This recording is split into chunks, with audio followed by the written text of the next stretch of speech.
Over thinking, ज़्यादा सोचना, ये एक ऐसी बीमारी है जो आपको अंदर ही अंदर खोखला कर देती है, जिसके कारण आप किसी भी काम को सही से नहीं कर पाते हो। आप अपना पूरा टाइम और अपनी पूरी एनर्जी कुछ न कुछ सोचने में निकाल देते हो, या फिर ये कहूँ कि ऐसी चीज़ों के बारे में सोचने में निकाल देते हैं जिनकी इंपॉर्टेंस आपकी लाइफ में 0% होती है।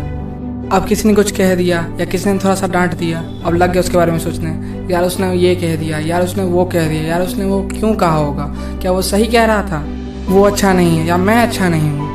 कुछ ऐसे ही सवालों का सर्कल आपके माइंड में बनना शुरू हो जाता है और आपका पूरा दिन इसी में निकल जाता है। और लास्ट में आप कुछ ना करने के बावजूद खुद को बहुत थका थका सा फील करते हो, क्योंकि जब भी आप कुछ सोचते हैं उसमें आपकी एनर्जी लॉस होती रहती है, जिसके कारण आप कुछ ना करने के बावजूद बहुत थका थका सा फील करते हैं।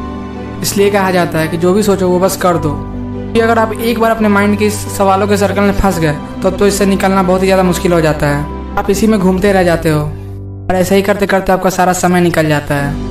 दोस्तों, आपको ज़रा सा भी अंदाज़ा नहीं होगा कि ओवर थिंकिंग आपके लिए कितना ज़्यादा हार्मफुल प्रूफ हो सकती है। मैं इसे आपको एक एग्जाम्पल के थ्रू समझाना चाहूँगा। आप अपने हाथ में पानी का गिलास पकड़ लो। अब मैं अगर आपसे पूछता हूँ कि इसका वजन क्या है, क्या ये भारी है, तो आप बोलोगे कि नहीं, ये तो बहुत हल्का है, मैं आराम से इसे पकड़ सकता हूँ। यही सवाल मैं अगर 5 मिनट के बाद आपसे पूछता हूँ तो आपको ये हल्का हल्का सा भारी लगना शुरू हो जाएगा। अगर 10 मिनट के बाद यही सवाल पूछता हूँ तो आपके थोड़ा थोड़ा आपके हाथ में दर्द होना भी शुरू हो जाएगा। और यही सवाल अगर मैं 1 घंटे के बाद अगर आपसे पूछता हूँ तो आपके हाथ में जोरों का दर्द शुरू हो जाएगा और हल्का हल्का सुन पड़ना शुरू हो जाएगा आपका हाथ। और फिर अगर मैं यही सवाल 1 दिन के बाद अगर पूछता हूँ तो आपके हाथों में बहुत ही तेज और बहुत भयंकर वाला दर्द शुरू हो जाएगा। आपके हाथ सुन पड़ जाएंगे और आपके हाथ को पैरालिसिस तक मार सकता है। तो दोस्तों, कुछ ऐसा ही होता है हमारे माइंड के साथ भी। हम एक ही थॉट को अपने माइंड के अंदर बार बार घुमाते रहते हैं, और जब अगर वो थॉट निगेटिव एंड डिस्ट्रक्टिव होता तो सोने पे सुहागा लोग डिप्रेशन तक में जाने लगते हैं, क्योंकि उन थॉट्स का कोई रिजल्ट नहीं होता।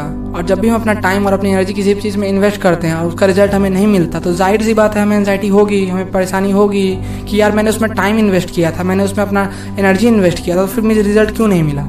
मेरे दोस्तों, ओवर थिंकिंग का यही सबसे बड़ा नेगेटिव पॉइंट है कि आप उसमें एनर्जी भी देते हैं, अपने टाइम भी देते हैं, लेकिन उसका रिजल्ट नहीं मिलता। इसलिए ओवर थिंकिंग गलत है, क्योंकि अगर आपको रिजल्ट मिल जाता तो आपको तो कोई प्रॉब्लम नहीं होती, लेकिन नहीं, ओवर थिंकिंग में आपको रिजल्ट नहीं मिलता, क्योंकि वो सारे थॉट्स ही इमेजिनेशन पर बेस्ड होते हैं, उनका रियलिटी से कोई वास्ता नहीं होता है। इसीलिए आपको कोई भी रिजल्ट नहीं मिलता और आप लास्ट में कुछ नहीं मिलता आपके हाथ में और आप एंजाइटी से भर जाते हो, क्योंकि मैंने इतना उसमें टाइम वेस्ट किया था अपना।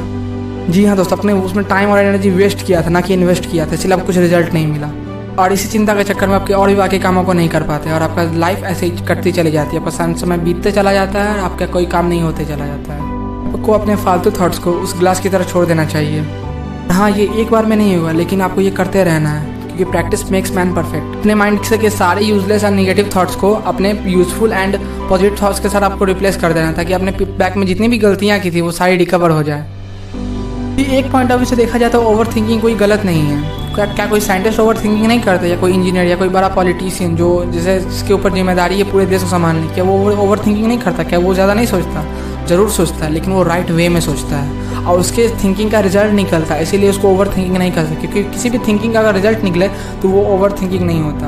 और लेकिन आपके नेगेटिव एंड इमेजिनरी थॉट्स का तो कोई रिजल्ट नहीं निकलने वाला, इसलिए वो ओवर थिंकिंग में हुआ, क्योंकि उसका कोई रिजल्ट नहीं आने वाला, वो सिर्फ और सिर्फ टाइम वेस्ट करेगा आपका और कुछ भी नहीं।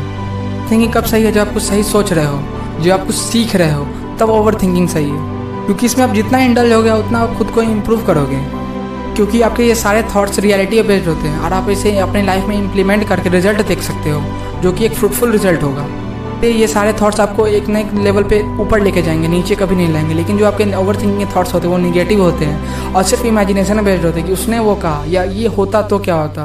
पास्ट बीत चुका है, अब उससे आपका कोई लेना देना नहीं है। पास्ट सिर्फ होता है एक्सपीरियंस के लिए, तो वहाँ से एक्सपीरियंस उठाइए, अपने प्रेजेंट में मेहनत करिए ताकि आपका फ्यूचर बेटर हो। इसीलिए वो सारे थॉट्स को आपको छोड़ना पड़ेगा, क्योंकि वो ओवर थिंकिंग गिनती में आते हैं और जब भी आप ओवर थिंकिंग करते हैं तो आप हर समय एक स्टेप पीछे जा रहे होते हो।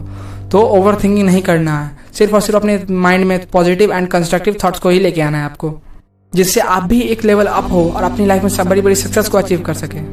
ये फिल्टर करिए कि आपके लिए क्या थॉट्स इंपॉर्टेंट है। आप उन सारे थॉट्स जो भी आपके माइंड में आते हैं उन सारे थॉट्स को एक जगह लिख लीजिए और उसके बाद देखिए कि इसमें क्या इंपॉर्टेंट है आपके लिए, उसमें प्रायोरिटाइज करिए। जो आपके लिए इंपॉर्टेंट है उसको एक जगह लिखिए और जो आपके लिए इंपॉर्टेंट नहीं है उसको दूसरी जगह लिखिए। उसके बाद आपको तुरंत मालूम चल जाएगा क्या आपके लिए इंपॉर्टेंट है सोचना और क्या आपके लिए इंपॉर्टेंट नहीं है सोचना। उसके बाद जब भी जो भी चीज़ें आपके लिए इंपॉर्टेंट नहीं है, जब भी वो थॉट्स आपके लिए माइंड में है, आप तुरंत उस माइंड को कैंसिल कर दें, क्योंकि एक बार आप उसको थॉट्स में दोबारा नहीं खोलना है। ये हैबिट अगर आप कंटिन्यू करेंगे लगभग 10 से 15 दिन तक ऐसा हैबिट कंटिन्यू करेंगे, अपने सोच को प्रायोरिटाइज करेंगे कि आपके लिए सही है और क्या आपके लिए सही नहीं है, तो आप एक मैजिकल चेंज ऑब्जर्व करेंगे अपनी लाइफ में। देखोगे आप ओवर थिंकिंग से बाहर आ चुके हो, आप जो भी सोचते हो उस पर आपको खुशी मिलती है, आपको उसका रिजल्ट देखने के लिए मिलता है, और ऐसा ही करते करते आप सक्सेस को अचीव कर लोगे।